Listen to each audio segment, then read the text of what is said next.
श्री स्वामी समर्थ अवधूत चिंतन श्री गुरुदेव दत्त।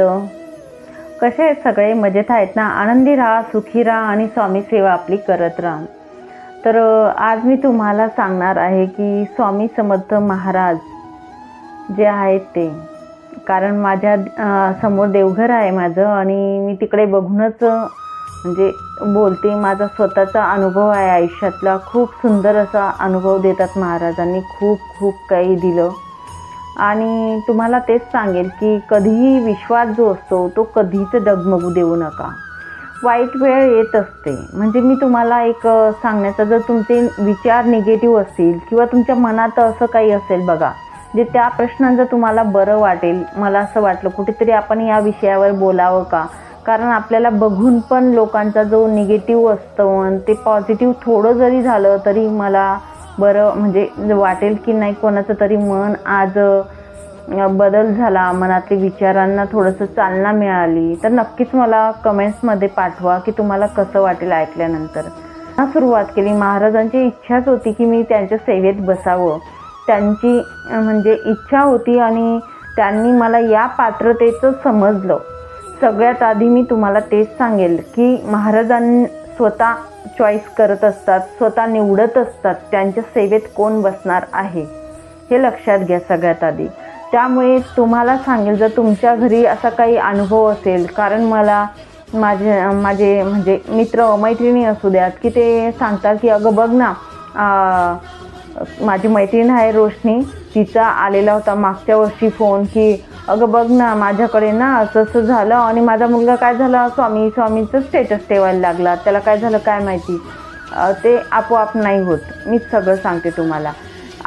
तुमच्या आयुष्यात जर असा काही अनुभव येत असेल तर मी तुम्हाला सांगेल, तुमच्या घरी स्वामी महाराजांचं कॅलेंडर येणं किंवा नित्यसेवेचं ग्रंथ येणं।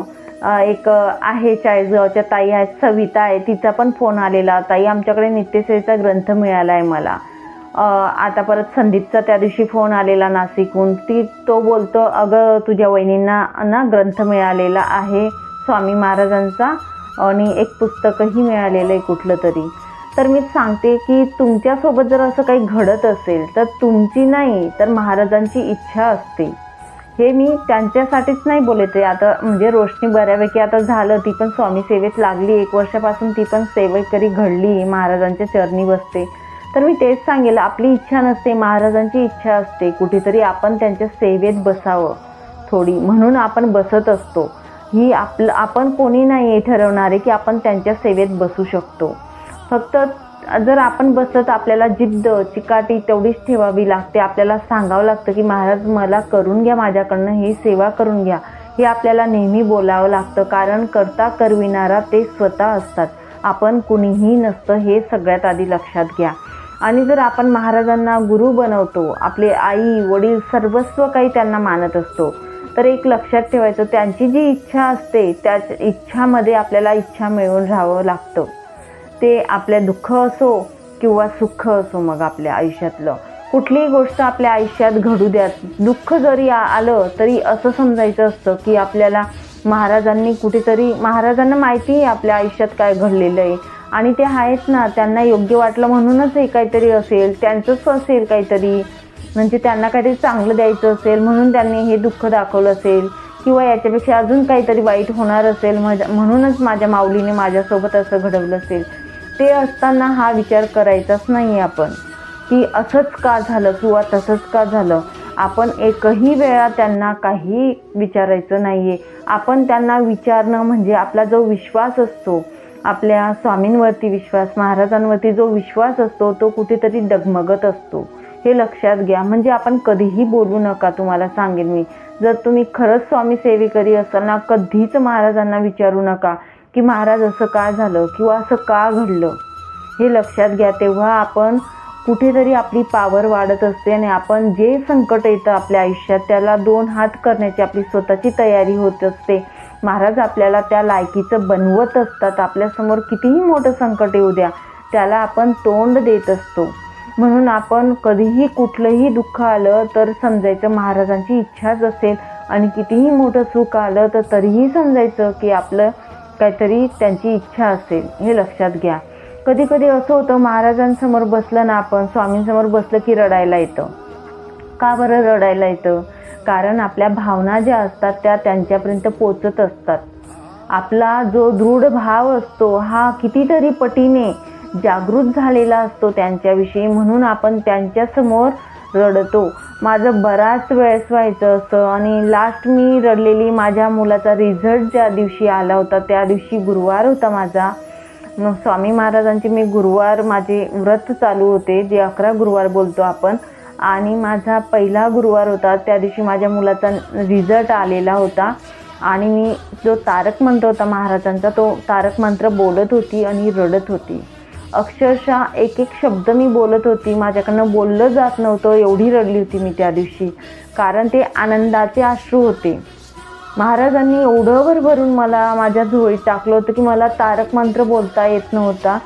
म्हणजे एक एक शब्द बोलत होती, कारण 11 वेळा आपल्याला बोलायचा असतो आणि मी तिथून उठू पण शकत नव्हती, कारण माझी सेवा माझी खंडित झाली असती. मला उठायचं काय, मला काहीच भान नव्हतं.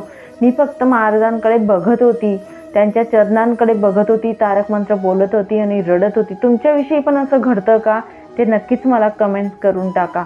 कारण जर असं घडत असेल आपलं, तर आपल्यासोबत जर असं घडत असेल, दुःख पण असू द्या, तर आपण महाराजांजवळ बसा आणि महाराजांना सांगा, नक्कीच तुम्हाला हलकं वाटेल. आपण बोलल्यानंतर बरेच वेळा माझंही तसं व्हायचं, बघा ना स्वामी असं झालं आज, बघा ना स्वामी तसं झालं आज. तर नक्कीच तुम्ही जर गुरु मानले आहेत तर त्यांना आई वडील, मी तर माझी माऊलीच मानते. महाराजांना मी तुम्हाला सत्य सांगेन, मी माझ्या महाराजांना माझी माऊली मानते.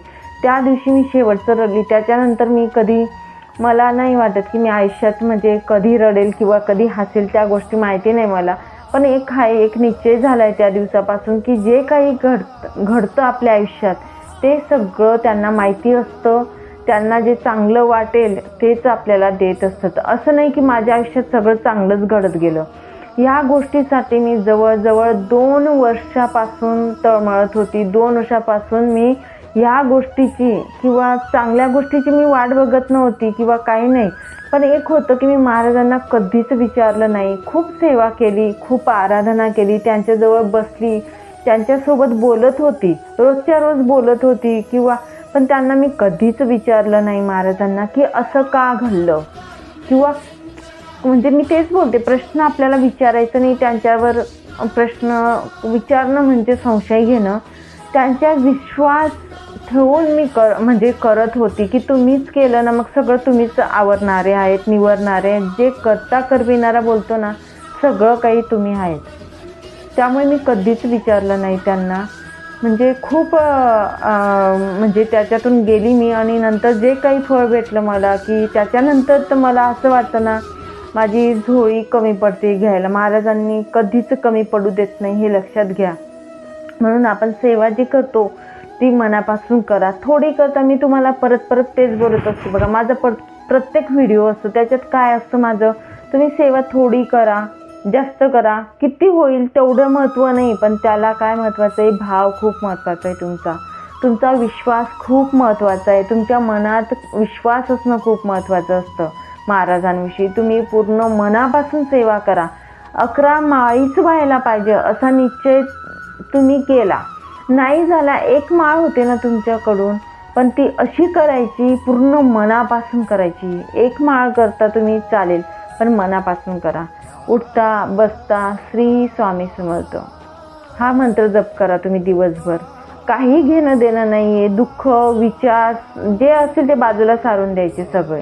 का टेन्शन घेतल्याने कमी होतं का सांगा मला. तुम्ही कुठलंही टेन्शन घ्या, तुम्ही कमी होतं का आपण घेतल्याने? नाही होते, तिथल्या तिथेच राहतं. त्यापेक्षा तुम्ही नामस्मरण करा. तुमच्या घरात काही कटकट चालू असेल, भांडण चालू असेल, नामस्मरण करा. तुम्हाला सांगेल मी, काही नाही, सिधं नाव घ्या महाराजांचं. बरोबर करता करविणारा ते असतात. तुम्हाला आळस येतो, सेवा करत आहेत आळस येतो, जांभळ येतो, कंटाळा येतोय, आम्हाला सेवा करू वाटत नाही, तुम्हाला सांगेल सेवा करा. होतं आपले षडरिपू असतात, कोणीतरी अडथळे आणत असतं या गोष्टीला, तरी तुम्ही सेवा करा. तुमचं मन एकदा तुम्ही करायला लागलात ना, तुम्हाला रात्रंदिवस तुम्हाला कोणी बसवलं ना, तरी तुम्ही सेवा कराल. नंतर तुम्ही बोलणारच नाही की मला कंटाळा येतो. कोजागिरीच्या दिवशी आपण सेवा करत असतो रात्रीच्या वेळी 12ला. ची सेवा करत करत आपल्याला 1.5 पण होतात. पूर्ण सेवा करायला जर गेलं ना 1, सव्वा 1.5 पण होतो. 16 वेळा श्री सुक्त असतं, 11 माळी श्री स्वामी समर्थ महाराजांचा मंत्र असतं. यावेळेस समजा ग्रहण होतं का, ती पावर आपल्यामध्ये येत असते. कारण आपण रोजच्या रोज आपण महाराजांवर विश्वास, जेवढ्या विश्वासाने आपण सेवा करत असतो ना तेवढा विश्वास आपला जागृत होत असतो मनातला, आणि आपल्या सभोवताली एक वलय तयार होत असतो. आपल्या कुटुंबाच्या भोवती, आपल्या भोवती एक वलय तयार होत असतं, हे लक्षात घ्या. आणि पॉझिटिव्ह थिंकिंग बनत असते. जसं जसं आपण सेवा करत जातो, महाराजांचं नामस्मरण करायचं, नामस्मरण कंटिन्यू करा. काही विचार करायचा नाही, कोणाचा विचार करायचा नाही. वाईट बोलणारे बोलू द्यायचे.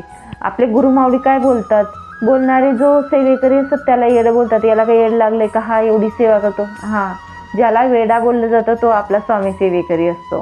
हे गुरुमाऊलींचं वाक्य, माझं नाही आहे, मी मनातून नाही सांगते, गुरुमाऊली स्वतः बोलतात. ज्याला वेडा बोललं जातं ना तो आपला सेवेकरी असतो, तो म्हणजे स्वामींचा सेवेकरी असतो. बोलू द्यायचं लोकांना, ताणणी घ्यायचं जास्त. ते बोलतात ते त्यांचे विचार असतात, आपल्याला काय आहे ते आपले विचार असतात. आपण जे काही वागतो, जे काही विचार करतो, किंवा जे काही आपण दिनचर्या असते आपली रोजची, जे काही करत असतो ते आपले विचार, स्वतःचं स्वातंत्र्य, आपलं स्वतःचं स्वमत असतं. दुसरे काय बोलतायत त्यांचं कर्म त्यांच्याजवळ, त्यांचं पाप पुण्य त्यांच्याजवळ येत असतं. आपण काय करतो ते आपलं पाप, आपलं पुण्य ते आपल्याजवळ येतं. म्हणून कर्म पण चांगले पाहिजे आपले. सोबतच सेवा करत असतो, धार्मिक काम करत असतो आपण, त्याच्यासोबत आपली सेवा सोबत आपलं कर्म खूप चांगलं ठेवा. तुम्हाला सांगेल, समोरचा काय वागतोय त्याच्या 10 पटीने आपण वागणं हे चुकीचं आहे, किंवा त्याच्या लेवलनेच आपण वागणं. तो असं बोलला मग मी असं बोलेल, तसं नाही करायचं. त्याच्यात आणि आपल्यात काय फरक राहील मग. त्यापेक्षा आपण स्वामी मार्गात आहोत, स्वामी आपल्याला बुद्धी देतात, आपण त्याप्रमाणे वागायचं, आपल्या पद्धतीने आपण चालायचं. त्याचा कर्माचं भोग तो भोगेल नक्कीच एक दिवस. आपल्या कर्माचे भोग आपल्याला चांगले ठेवायचे आहेत, म्हणून कर्म पण आपण चांगलं करायचंय. गरिबाचं जाणून घ्यायचंय, समोरची व्यक्ती असेल, दुःखित व्यक्ती असेल त्यांचं जाणून घ्यायचंय, माणसातला माणूस ओळखायचा आहे. हे आपले गुरूंचं म्हणजे आपल्या स्वामींची शिकवण असते, आणि आपल्याला ह्या गुरुमार्गावरच चालायचं हे मी तुम्हाला सांगेल. बरेच लोकांना असं वाटतं नियम अटी ह्या त्या एवढं करण्यापेक्षा तुम्ही फक्त एक सांगेल तुम्हाला, विश्वास ठेवा फक्त. जो मनातला भाव आहे ना तो पूर्णपणे ठेवा महाराजांवरती. कधीच संशय नका घ्या, कधीच प्रश्न उचलू नका त्यांच्यावरती. कुठेतरी तुमचं चांगलं झाल्याशिवाय राहणार नाही. तुम्ही कुठेतरी प्रश्न उचलला म्हणजे संशय घेतला आणि मग ती आपली सेवा फलित नाही, पूर्णच वाया जात असते. म्हणून कधीच त्यांच्यावरती तुम्ही असं बोलू नका. सेवा करताय, जेवढी झाली तेवढी करा. नाही होत 11 माळी नका करू, 1 माळ करा, दुसऱ्या दिवशी 2 कराल, तिसऱ्या दिवशी 3 करा. असं करत करत आपण करत असतो, म्हणजे सेवा पुढे जात असते आपली. या प्रकारे आपण सेवा करायची आहे स्वामी महाराजांची. अशी छोटीशी माहिती होती, मला कुठेतरी वाटलं की तुमच्यासोबत बोलावं आज. खूप दिवसापासून असं वाटत होतं की बोलावं, आणि रोजचे आपले व्हिडिओ असतात, सेवा असते, रोजच्या रोज काहीतरी. आता दिवाळीचे परत सेवेचे व्हिडिओ येतील, त्यामुळे ह्या गोष्टी ज्या असतात त्या राहून जातात. आणि माझा जो अनुभव आहे महाराजांचा झाला, व्यंकटेश स्तोत्रांचा म्हणजे आहे 1-2 अनुभव, ते मला शेअर करायचे आहेत तुमच्यासोबत. निश्चितच तुमच्यासोबत शेअर करेन मी जसा वेळ भेटेल तसं. पण तेच सांगेल तुम्हाला, एक विश्वास ठेवा आणि सेवा करा. निश्चितच सगळ्यांचं महाराजांना मी तेच सांगेल, जेवढे काही आपले सेवेकरी आहेत, ज्यांचे कर्म चांगले असतात त्यांची साथ नक्कीच महाराज देत असतात. एवढं मी इथे तुम्हाला शाश्वती पूर्णपणे म्हणजे गॅरंटीने सांगते की तुम्ही जर सेवा करत आहेत महाराजांची आणि विश्वासाने करत आहेत तर तुम्हाला कोणीच थांबू शकत नाही, हे लक्षात घ्या. त्यामुळे सेवा करत राहा आणि मेवा मिळवा, आणि निश्चिंतपणे चला आणि कर्म चांगलं करत राहा त्याच्या जोडीला, एवढंच सांगेल. चला मग इथेच थांबते. नंतर अजून भेटेल पुढच्या व्हिडिओमध्ये नवीन माहितीसोबत, नवीन विषयासोबत. तोपर्यंत श्री स्वामी समर्थ. अवधूत चिंतन. श्री गुरुदेव दत्त.